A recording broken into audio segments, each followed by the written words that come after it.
Olá pessoal, sejam bem-vindos ao canal 3AM. Antes de começarmos o vídeo de hoje, eu gostaria de agradecer aos novos inscritos. O seu apoio é muitíssimo importante para o crescimento do canal. E você que acompanha nossos vídeos e ainda não é inscrito, pode ficar à vontade, tá? A porta estará sempre aberta para você. Falaremos hoje sobre um caso nacional e que muitos conhecem, a maldição do edifício Joelma e sua origem macabra. Este vídeo será a primeira parte de 3 sobre este caso. Agora vamos lá? Produção, pode soltar a vinheta.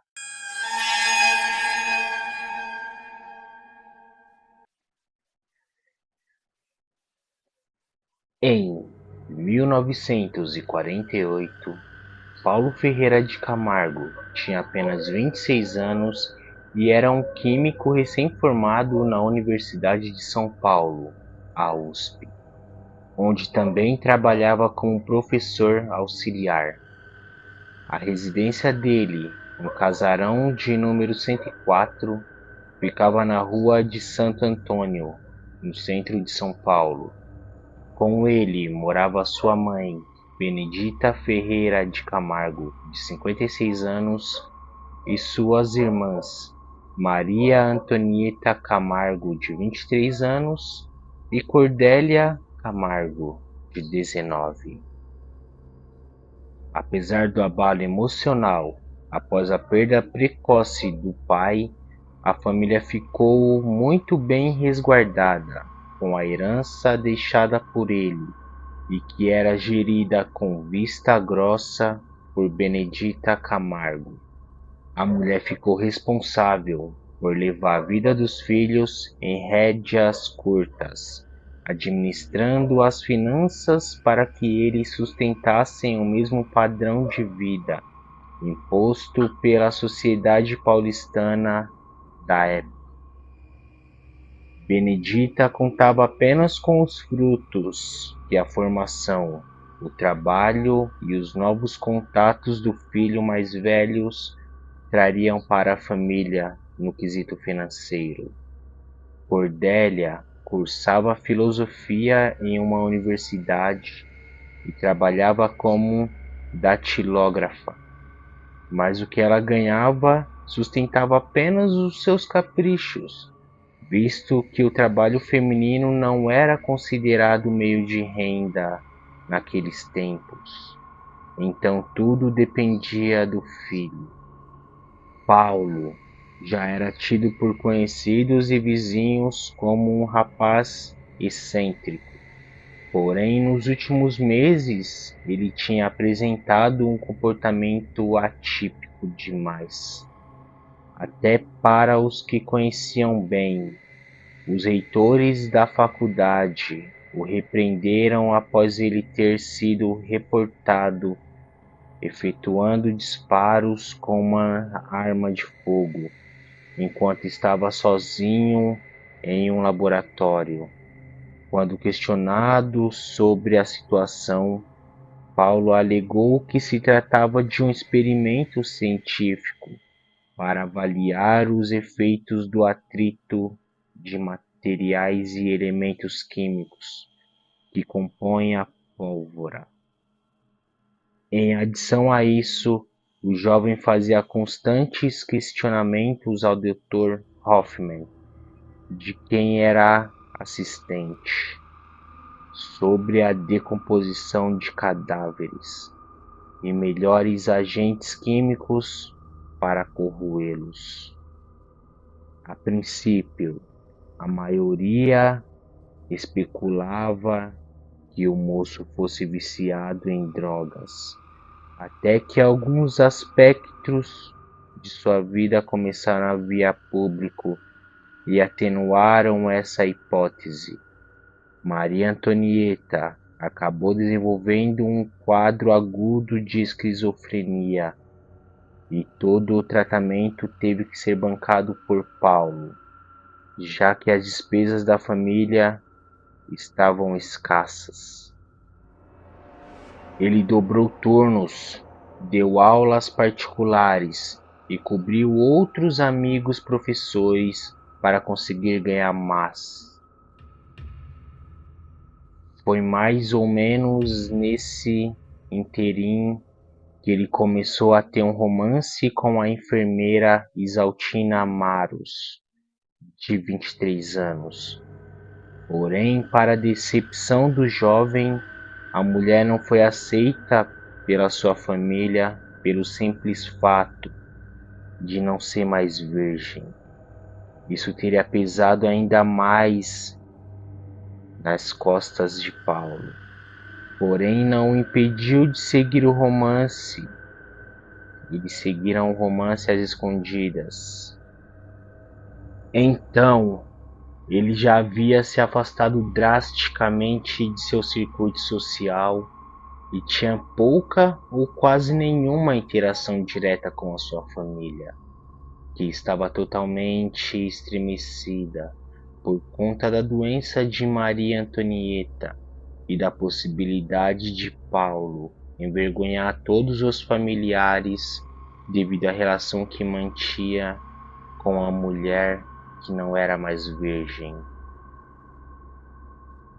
No início de outubro de 1948, Paulo Ferreira contratou 2 pedreiros para que construíssem o mais depressa possível um poço artesanal de 5 metros de profundidade no quintal dos fundos de sua casa. Ele justificou para a mãe que a sua intenção era iniciar uma fábrica de adubo caseira para gerar mais renda e que para isso não podia usar a água encanada. Visto que a mulher não entendia nada sobre o assunto, ela deixou que o filho prosseguisse com a obra. Apenas um vizinho, considerado intrometido demais por todos da vizinhança, chegou a denunciar a obra para a polícia, mas não resultou em nada.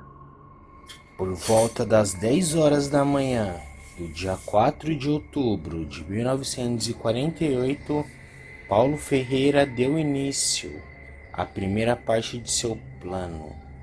Sentado à mesa com Benedita Camargo e Maria Antonieta para almoçar, ele aguardou um tempo até que as doses cavalares do sonífero que ele derramou na refeição das duas fizessem efeito para ele poder entrar em ação.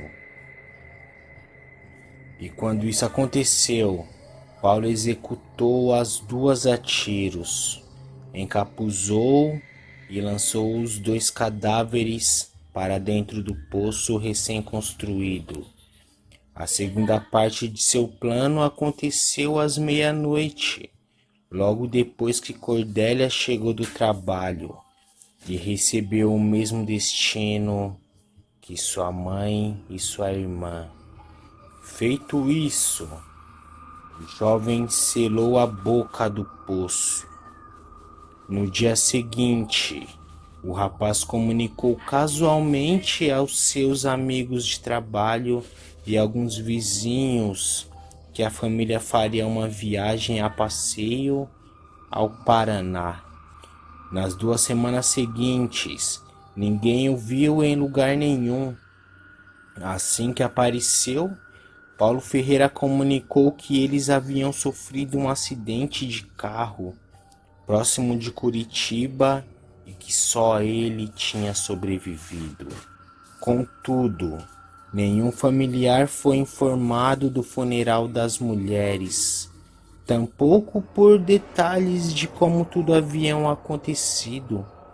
Nenhum acidente foi notificado nos veículos de mídia, o que era muito incomum acontecer naqueles tempos.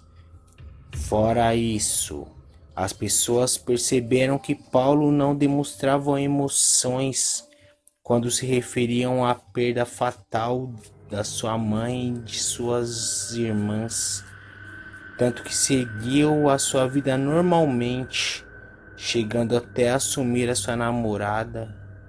Além disso, O rapaz também não apresentou nenhum ferimento aparente. Certo de que haviam algo de errado, amigos e familiares exigiram uma investigação por parte da polícia para apurar as lacunas perigosas que haviam na história contada pelo suposto e único sobrevivente. Finalmente, na tarde de 23 de novembro de 1948, os policiais foram até a casa da família Camargo para investigar o Paulo acerca do acidente que destruiu a sua família. Enquanto eles respondiam às perguntas, outros agentes revistaram a casa, mas nenhum vestígio ou outras evidências como marcas de disparos ou manchas de sangue foram encontrados. Contudo, eles se depararam com um poço coberto e pediu ao homem que falasse sobre a função daquele poço ali, apesar de não possuir nenhuma irregularidade. Eles entraram em contato com o corpo de bombeiros e solicitaram a escavação do poço. Paulo Ferreira se retirou para ir ao banheiro. Assim que o trabalho começou, já vendo que só atravessaria os portões de sua casa algemado, quando a pungência da decomposição dos cadáveres foi espalhada pelo ar, um tiro rasgou o silêncio junto com ele. No interior da casa, Paulo tinha acabado de cometer suicídio. Não se sabe ao certo se o crime foi um homicídio doloso, motivado por emoção e paixão, em vista do impedimento da família para ele manter seu relacionamento amoroso, ou se foi por motivo torpe, levando em consideração a condição financeira da família e o fato de que o rapaz estava carregando todos nas costas. No entanto, nada foi definido por falta de provas e depoimentos. Em 1969, a casa da família Camargo foi demolida, pois parte do terreno onde ficava foi comprado pela Joelma S.A., importadora comercial e construtora, para o início das obras do edifício Joelma, que se tornaria um trágico marco com repercussão internacional. Além disso, o local já tinha uma história bem antes de Paulo Ferreira matar a sua família. O terreno já havia sediado um pelourinho conhecido por ser o local principal de tortura e assassinato de escravos antes da abolição. Explorando mais ainda o histórico do lugar, os escravos sofreram sobre o mesmo chão onde vários índios foram enterrados, cuja ossada foi exumada pelo governo e descartada em qualquer lugar. Existem relatos de que foi avisado que o terreno era um marco de agouro e que tinha uma energia muito ruim.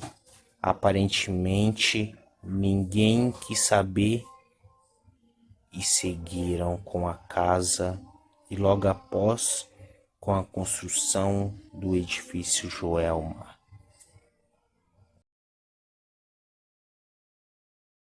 E essa foi a primeira parte deste caso macabro, que é a maldição do edifício Joelma. Esperamos por vocês na parte 2 sobre este caso.